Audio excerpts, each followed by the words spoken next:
Peace, brothers and sisters. Welcome to Kush Konvos, Season 2. I'm your host, Ochanda, along with my co-host, Wuriem. Wuriem, what do we got going on today? Welcome back and welcome to another episode of Kush Konvos. We have a very special guest today. Miss Audri left us in the building today. Woo! Hey! What are we talking about today, Ochanda? All right. Well, you know, we have guests, and like I said from Season 1, Episode 1, that each and every one of our guests will not only just be on here to just talk, but also have a service, product, organization, or program that you can be involved in as well and attach yourself to. And this is our first guest of Season 2. I don't know if you know that. I didn't know that. Season 2, you're our first. And so we want you guys out there to know that she's somebody special. So first, we already introduced you, but introduce yourself to those at home, those are listening. Hello, everybody. My name is Audri from Audri's Getaway Travel. Ooh. And we are coming here second season to promote this trip we got going to Ghana. Okay. Whoa. Yeah. So again, the name of your business is? Audri's Getaway Travel. So you're a travel agent. I am. You know, our co-host here, you know, in Season 1, Yeah. he mentioned on the, we call it the, was it COVID episode, right? Stacks of... I don't know. We don't mention that word. No. Oops. the pandemic. Yeah, On the pandemic episode, Correct. you had mentioned that, you know, to deal with the stresses of the pandemic, you traveled, right? I did, yes. Oh, that's And so what's you're up. a travel agent. Yeah. Wow. So maybe you guys, Yeah. did you guys know each other before today? I seen him around, but I hadn't In the airport? personally known. Probably. Well, you don't recognize me without my Louis Vuitton luggage. I'm embarrassed. You cannot be for the people and rocking LV. Okay, Yeah, okay, okay. R.I.P. the Virgil. This is a travel episode, right? A politician episode. We know he's a politician, so okay. let's not make political statements today. But Wait. On that note, yeah. you said you see me around. I've seen you around. Okay. And I was telling Ochanda, because they're like, you know, there's this girl named Audri. She travels to Africa. Mhm. I was like, okay. And Ochanda's like, yeah, you know her. She comes to a lot of the events, you know. Oh, our kickbacks, little parties, Kickbacks, day parties, rooftop parties, brunches. Yeah. And I would always see you there dancing. Yeah. So I was just like, man, I thought you were just a dancing type girl. Like you just, every party you dancing, right? That's me.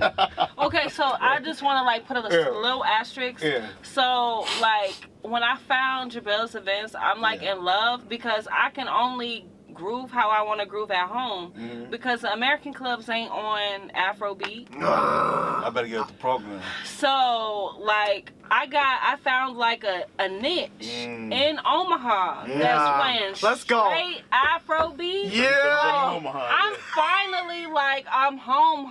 Yeah. Like okay, yeah, like I don't have time to talk. Like this is my song. See you on the floor. Like that's my thing. Man, you be having me exhausted just watching you dance. Oh, really? For real. Like, big ups to you, because I was like, oh, who's this African girl that be just dancing there? They're like, oh, she's not even African American. I was like, so I just, it's great to have you here. Thank and you. it's great to find out a little bit more about what you do when you're not dancing. I appreciate that. Yeah. I appreciate that. Well, y'all be seeing me dancing. Why y'all never come up and dance with me? Because it gets lonely out there on the floor. We come from the era where guys, you know, we like to get chose. Some of us, but Okay. besides that, you know, you dance, right? So you're dancing in airports, or exactly like how does your travel agency? How does that work? Well, I have been traveling internationally for a while, and most of the time when I come back to the U.S. and I share, you know, my travels with people, a lot of people are surprised, and they have these misconceptions like you have to travel in a group. Y'all got to be like 50 deep Yeah. in order for you to have a good time, or you got to have a lot of money to do it, or That helps.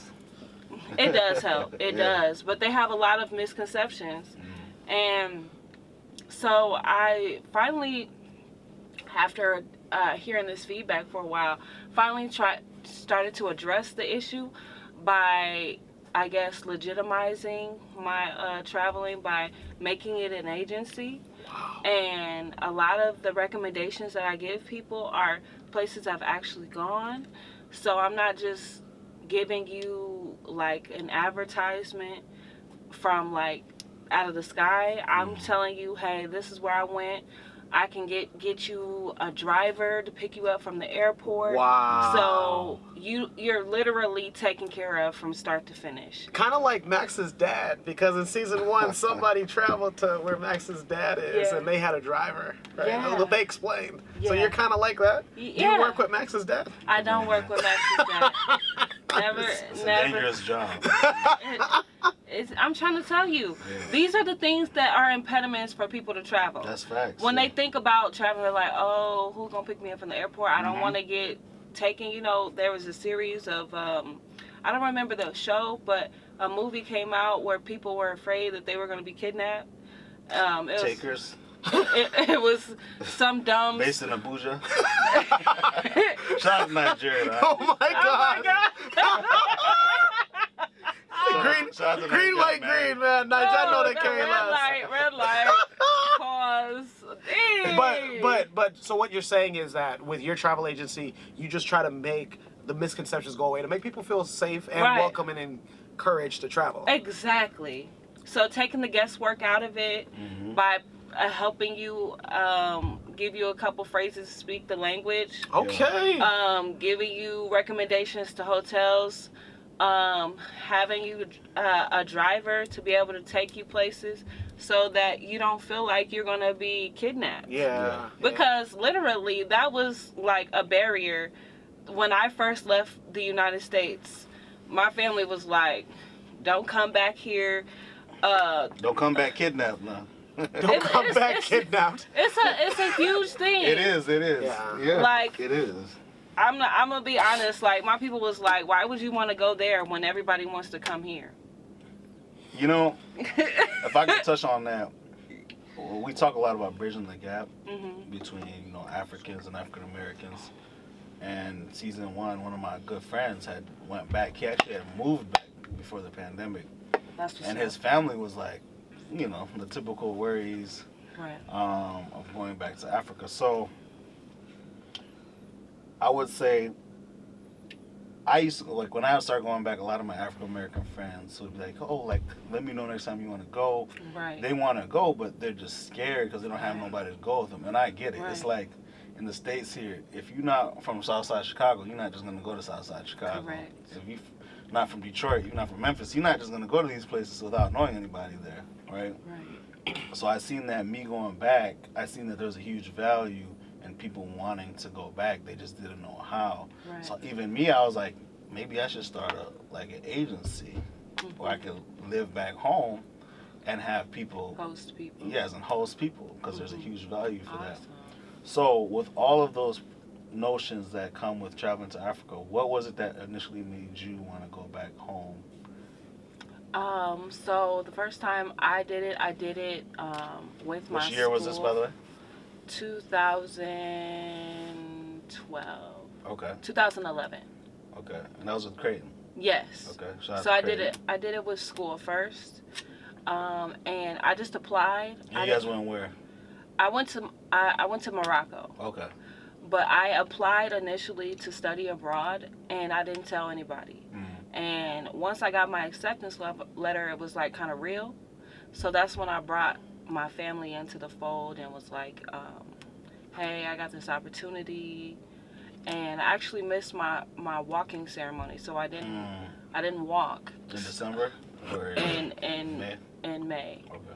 I didn't walk because I was still abroad at the time. Like, I ended up studying abroad my senior year. Okay. So I was there for a semester.